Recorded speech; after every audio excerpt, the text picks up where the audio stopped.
Alhamdulillah bertemu kita lagi pada kali ini dalam slot pembelajaran, dan cikgu akan fokuskan pada hari ini berkenaan data terkumpul, masih lagi dalam tajuk yang sama, iaitu sukatan kecenderungan memusat. Okey, kamu mesti tanya-tanya kan apa itu yang dikatakan dengan data terkumpul. Okey, kalau kamu nak tahu data terkumpul itu biasa digunakan masih lagi dalam statistik, tapi kamu nak tahu bentuk dia mungkin dalam keadaan cartabah. Okey, cartabah biasa ada palang ni. Cikgu bagi sini ya. Okey, carta palang. Okey, mungkin dalam cartabah. Okey, mungkin dalam jadual kekerapan. Okey, dalam jadual kekerapan. Atau kamu mungkin akan jumpa pelbagai contoh data terkumpul, sama ada dalam bentuk plot batang daun, plot titik dan sebagainya. Janji data terkumpul itu adalah data yang diletakkan dalam keadaan tersusun. Itu je yang nak bezakan data terkumpul dan data tak terkumpul. Inilah yang dikatakan sebagai jadual skor. Okey, dalam jadual skor ini perlu terdapat skor dan kekerapan. Kekerapan tu ialah berapa kalilah data itu muncul. Okey, kita tengok pada tajuk soalan. Okey, jadual ini menunjukkan bilangan soalan yang betul dijawab oleh pelajar dalam satu kelas. Okey, skor 10 menunjukkan 10 soalan yang dijawab betul. Bermaksud ada 5 orang pelajar yang menjawab dengan 10 soalan yang betul. Okey, 11 pula bermaksud 11 soalan yang telah dijawab dengan betul. Dan berapa orang pelajar yang telah menjawab dengan betul? Jawapan dia ialah 8. Okey, begitu juga sehingga ke 14. Okey, pada 14 soalan ada 3 orang pelajar yang menjawab 14 soalan dengan betul. Okey, so clear ya cara membaca jadual skor ini. Okey, akan belajar macam mana mendapatkan mode, mean dan median. Okey, kita mulakan dengan mode. Okey, para pelajar boleh lihat pada jadual data ini yang mana kekerapan yang ada di sini adalah 5, 8, 7, 10 dan 3. Okey, di sini kita dapat lihat bahawa kekerapan paling tinggi ialah 10. Okey, 10 ini membawa nilai bahawa sebanyak 10 orang pelajar telah menjawab 13 soalan dengan betul. Okey, jadi kekerapan ini adalah paling tinggi ya. Okey, jadi kita hanya tulis 13 sahaja. Ingat, 13 adalah nilai skor, bukan nilai kekerapan. Okey, cikgu tulis di sini ya. Nilai skor. Okey, bukan nilai kekerapan. Okey, seterusnya kita akan belajar median.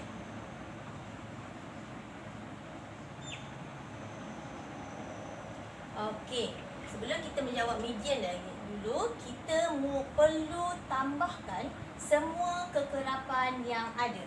Okey, sebelum kita menjawab ke median, kita perlu tambahkan kekerapan yang ada. Okey, guna kamu punya kalkulator. 5 tambah 8 tambah 7 tambah 10 tambah 3. Kita akan dapat 33. Okey, tulis dahulu sigma frekuensi sama dengan 33. Okey, ini menunjukkan seramai 33 orang pelajar yang menjawab semua soalan. Okey, so dia melambangkan kekerapan lah. Okey, jadi kita tahu bahawa median itu adalah data yang berada di tengah-tengah. Jadi kita uji dulu, okey, data manakah yang terkena dan menjadi median bagi soalan ini. Okey, jika 33 ini kita bahagi 2, kita akan dapat 16.5. Kita akan dapat 16.5. Akan tetapi tiada data yang berada dalam keadaan perpuluhan. Okey, bagi jadual ini. Oleh itu kita akan ambil penghampiran data yang ke-17. Data yang ke-17. Okey. Tulis sini. Data ke-17. Okey, mesti kamu tertanya, macam mana nak mengira data ke-17? Sebab apa? Kita tak boleh menulis sampai ke 30 tiga data ini dalam satu jawapan. Okey, jadi cara nak mengira data ke-17 ialah okey. 1 2 3 4 5 sebab ada 5. Sambung yang ke-6.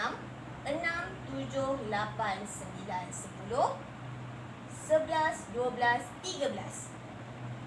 Okey, 13 sini.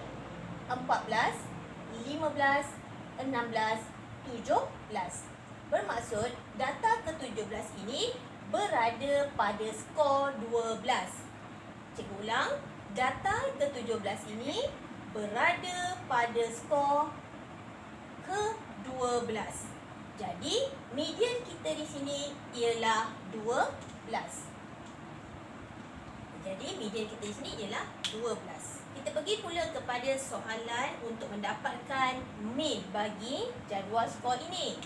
Okey, cikgu nak memperkenalkan formula mean bagi data terkumpul, iaitu sigma f x bahagi sigma f. Okey, apakah maksud sigma fx itu?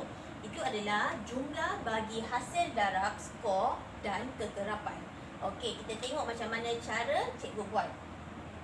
Kamu darabkan 5 darabkan 10 dengan 5 50 tambah 11 darab 8 88 tambah 12 darab 7 84 tambah 13 darab 10 130 tambah 14 darab 3 42.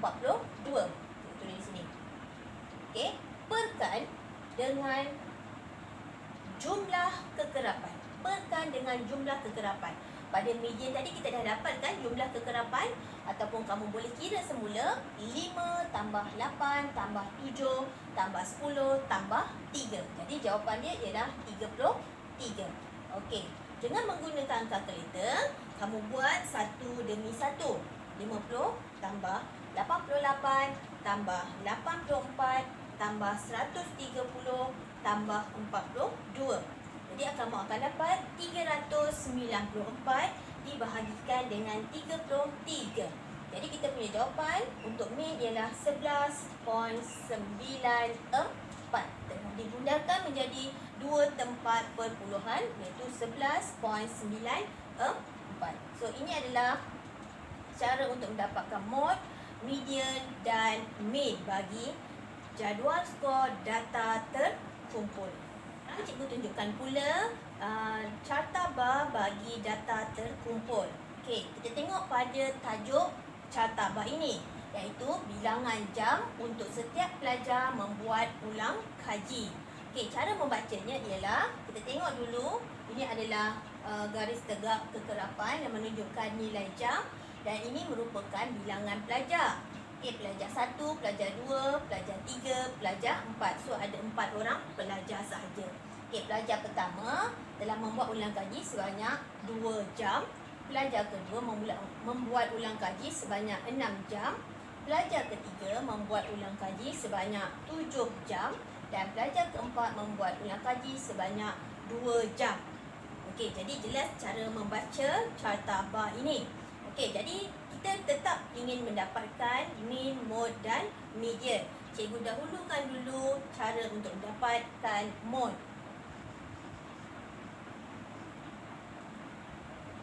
Okey, anda perlu berhati-hati ya, kerana untuk carta bar ini dia akan mengelirukan. Okey, kamu kena balik semula pada maksud mode. Mode ialah kekerapan. Berapa kerap nombor itu diulang. Okey, berapa kerap nombor itu diulang. Jika kita tengok di sini, okey, nilai 2, kekerapan 2 diulang sebanyak 2 kali. Okey, diulang sebanyak 2 kali. Okey, yang dibuat oleh pelajar pertama dan pelajar keempat. Jadi modnya ialah 2. Anda pasti keliru dengan kekerapan 7 itu. Ini menunjukkan hanya pelajar ketiga sahaja membuat ulang kaji, sebanyak 7 jam. Tiada pelajar lain yang membuat ulang kaji sebanyak 7 jam. Jadi kita memilih mod 2 kerana terdapat 2 pelajar yang membuat ulang kaji sebanyak 2 jam. Sekarang kita pergi ke median. Okey, bagaimana cikgu cakap sebelum ni, pada contoh sebelum ni, sebelum mendapatkan median, anda perlu mengira dahulu bilangan kekerapan. Kita akan tambahkan 2 tambah 6 tambah 7 tambah 2. Jadi kita akan dapat sigma F kita, iaitu kekerapan, bernilai 17. Okey, secara logiknya 17 adalah nombor ganjil, dan jika nombor ganjil dibahagikan 2 untuk mendapatkan median, kita akan mendapat 8.5. Jadi median tidak sesuai untuk diletakkan sebagai nombor perpuluhan. Jadi kita ambil nombor dan bundarkan dia menjadi data ke-9. Okey, data ke-9. Jadi macam mana kita nak kenal pasti data ke-9 itu terletak pada mana satu? Okey, jadi tengok cara cikgu kira. Okey, pada pelajar pertama 1, 2. Pelajar kedua 3, 4, 5, 6, 7, 8. Kerana ada 6 saja kan? 9. Okey, kenapa cikgu berhenti di sini? Kerana data ke-9 terletak pada pelajar nombor 3. Kerana terletak pada pelajar nombor 3. Okey, jadi median kita ialah 3. Median kita ialah 3. Okey, kemudian untuk mendapatkan min pula, kita menggunakan formula yang telah diberikan tadi, sigma fx bahagi sigma f. Jadi kita kira hasil tambah kekerapan dan bilangan pelajar itu. Ini cikgu pandangan ni. Tunjukkan. Okey, 1 darab 2 jawapannya 2. 2 darab 6 jawapannya 12. 3 darab 7 jawapannya 21. 4 darab 2 jawapannya 8. Kita akan bahagikan dengan sigma F. Sigma F adalah jumlah kekerapan. Jumlah kekerapan tadi kita dapat ialah 17. Dia perlu kita buat, kita tambahkan 1 demi 1. 2 tambah 12 tambah 21 tambah 8. Kita akan dapat 43. Kita akan bahagikan dengan 17 dan kita akan selesaikan. Kita akan dapat 2.53. 2.53. So, ini dua soalan ini menunjukkan cara-cara untuk mendapatkan mod, min dan median bagi data terkumpul. Cikgu akan sertakan soalan-soalan selepas video ini. Okey, terima kasih. Bye.